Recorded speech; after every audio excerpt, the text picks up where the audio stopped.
Hello viewers, কেমন আছেন সবাই? Welcome to legal fighter channel. আজকে আমরা যে টপিকটা নিয়ে আলোচনা করব সেটা বাংলাদেশে খুবই ভাইরাল টপিক। সেটা হচ্ছে এমপি আনোয়ারুল আজিম আনার হত্যা। এই হত্যা সেটা কেন সংঘটিত হলো, কিভাবে সংঘটিত হলো, কার দ্বারা সংঘটিত হলো, কে কে এই হত্যার সাথে জড়িত, আজকে সেই বিষয়ে আলোচনা করব। এবং এই যে হত্যাটা হলো সেটার বিচার এটা কি বাংলাদেশে হবে নাকি ভারতে হবে, সেই বিষয়টা নিয়েও আলোচনা করব। কারণ দেখা যাচ্ছে যে হত্যাটা হয়েছে ভারতে, কিন্তু এর পরিকল্পনাটা হয়েছে বাংলাদেশে। অনেকের মনেই কনফিউশন যে আসলে হত্যার বিচারটা কোথায় হবে। আজকে সেই বিষয়টি নিয়েও আলোচনা করব। তো চলুন শুরু করা যাক।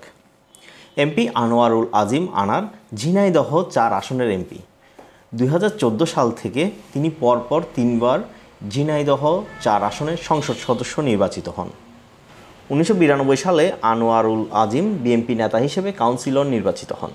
1995 সালে বিএনপি ছেড়ে আওয়ামী লীগে যোগ দেন।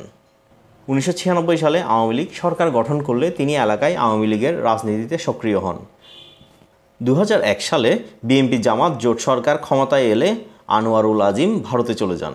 সেখানে দীর্ঘদিন অবস্থানকালে তিনি 2004 সালে কালীগঞ্জ উপজেলা আওয়ামী লীগের সাধারণ সম্পাদক নির্বাচিত হন। 2009 সালে তিনি কালীগঞ্জ উপজেলা পরিষদের চেয়ারম্যান নির্বাচিত হন। সর্বশেষ তিনি কালীগঞ্জ উপজেলা আওয়ামী লীগের সভাপতি ছিলেন। এমপি আনারের বিরুদ্ধে অস্ত্র, বিস্ফোরক, মাদকদ্রব্য ও স্বর্ণ চোরাচালান, চাঁদাবাজি, টেন্ডারবাজি, দখলবাজি এবং চরমপন্থীদের আশ্রয় দেওয়ার অভিযোগে 9টিরও বেশি মামলা ছিল। এমপি আজিম 2024 সালের 12ই মে ভারতে গিয়ে নিখোঁজ হয়ে যান। 20 মে পর্যন্ত তাকে খুঁজেই পাওয়া যায়নি।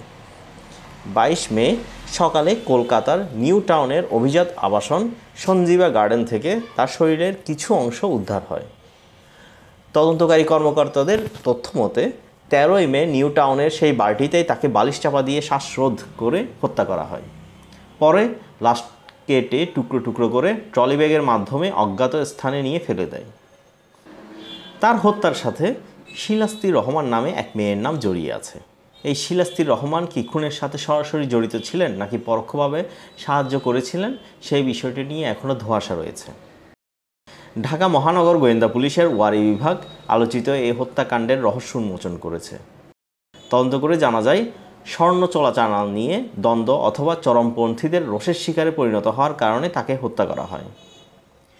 বিভিন্ন সময় চরমপন্থীদের ক্রসফায়ার সহ নানাভাবে শায়েস্তা করিয়েছিলেন এমপি আনোয়ারুল আজিম। তা নিয়ে ক্ষোভ ছিল চরমপন্থীদের মধ্যে। আবার কলকাতায় স্বর্ণ চোরাচালানের আধিপত্যকে কেন্দ্র করেও খুন হতে পারেন আজিম।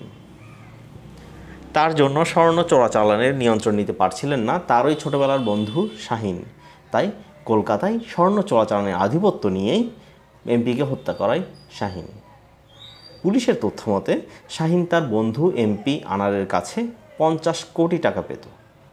সেই টাকা সরকার দলীয় এমপি দিচ্ছিলেন না। সেই ক্ষোভ থেকেই এমপিকে হত্যা করা হয়। তাহলে এখন চলুন দেখা যাক এই হত্যার বিচার আসলে কোথায় হবে। আজিম হত্যার বিচার কোথায় হবে, বাংলাদেশে নাকি ভারতে? এই হত্যা সংগঠনের স্থান ভারতের কলকাতায় হলেও এর পরিকল্পনা করা হয় বাংলাদেশে। প্রথাগত আন্তর্জাতিক আইন অনুযায়ী ভুক্তভোগী, আসামি, ঘটনাস্থল এবং হত্যাকাণ্ডের মোটিভ বিবেচনায় দুই দেশেরই এই হত্যা মামলার বিচার করার এখতিয়ার রয়েছে। বাংলাদেশে ভিকটিম, আসামি ও মামলার কারণ উদ্ভব হয়েছে, আর ঘটনাটা সংঘটিত হয়েছে ভারতে, অর্থাৎ ঘটনাটা পরিণতি লাভ করেছে ভারতে। যে ষড়যন্ত্রটা করা হয়েছিল হত্যার, সেটা বাংলাদেশে করা হয়েছিল এবং সেটা বাস্তবায়ন করা হয় ভারতে। তো দেখা যাচ্ছে যে বাংলাদেশ ও ভারতের মধ্যে যে কোনো ধরনের অপরাধ সম্পর্কিত বিষয়ে পারস্পরিক সহায়তার লক্ষ্যে রয়েছে একটি চুক্তি। সেই চুক্তিটার নাম হচ্ছে mutual legal assistant in criminal matters act 2012। এই চুক্তির অধীনে দুই দেশই করতে পারবে এই হত্যা মামলার বিচার। এই হত্যাকাণ্ডের ঘটনায় ঢাকা ও কলকাতা দুই স্থানেই মামলা হয়েছে। বিচারটা কোন দেশে হবে তা পরে দুই দেশের মধ্যে আলোচনা করে ঠিক করা হবে। আর যদি দুই দেশেই পৃথক বিচার হয় তাহলে যে দেশের আদালতে বেশি শাস্তি হবে সেই দেশের আইনশৃঙ্খলা বাহিনীর কাছে আসামিকে হস্তান্তর করা হবে। আর সাজা একই হলে যে কোনো একটি দেশে সাজা ভোগ করবে অভিযুক্তরা। হত্যার মূল পরিকল্পনাকারী যে শাহীন, উনি হয়তো অলরেডি যুক্তরাষ্ট্রে চলে গেছেন। যদি তিনি যুক্তরাষ্ট্রে চলে গিয়ে থাকেন তাহলে তাকে কিন্তু বাংলাদেশে ফিরিয়ে আনা সম্ভব না বিচার করার জন্য, কারণ বাংলাদেশের সাথে যুক্তরাষ্ট্রের বন্দি প্রত্যর্পণ চুক্তি নেই, যেটা ভারতের সাথে রয়েছে। তো এই চুক্তিটা যদি না থাকে তাহলে কিন্তু কোনো বন্দিকে এক দেশ থেকে আরেক দেশে নেওয়া যাবে না। তো যে হত্যাকাণ্ডটি সংঘটিত হয়েছে সেটা অবশ্যই নিন্দার দাবিদার। একটা মানুষকে শ্বাসরোধ করে মেরে তার শরীর টুকরো টুকরো করে সেই টুকরোগুলো নানা জায়গায় ছড়িয়ে দেওয়া হয়েছে। হত্যাকাণ্ডটির কোনো সাক্ষ্য যাতে না থাকে। একটা জীবিত মানুষকে হত্যা করে এভাবে টুকরো টুকরো করে ফেলা, এটা আসলেই একটা হিংস্রতম ঘটনা। বাংলাদেশের মানুষ সবাই এই হত্যাকাণ্ডের দ্রুত বিচার আশা করে। তো আশা করছি আমাদের আইনশৃঙ্খলা বাহিনী অতি সত্বর ঘটনাটা পূর্ণ তদন্ত করে, সুষ্ঠুভাবে তদন্ত করে আসামিদেরকে বিচারের কাঠগড়ায় দাঁড় করাবেন এবং বিচার কার্য সুষ্ঠুভাবে পরিচালনা হবে, তো এবং আসামির শাস্তি হবে। তো এই আশা ব্যক্ত রেখেই আজকের ভিডিও এখানেই শেষ করছি। পরবর্তী ভিডিওতে আবার দেখা হবে। ধন্যবাদ।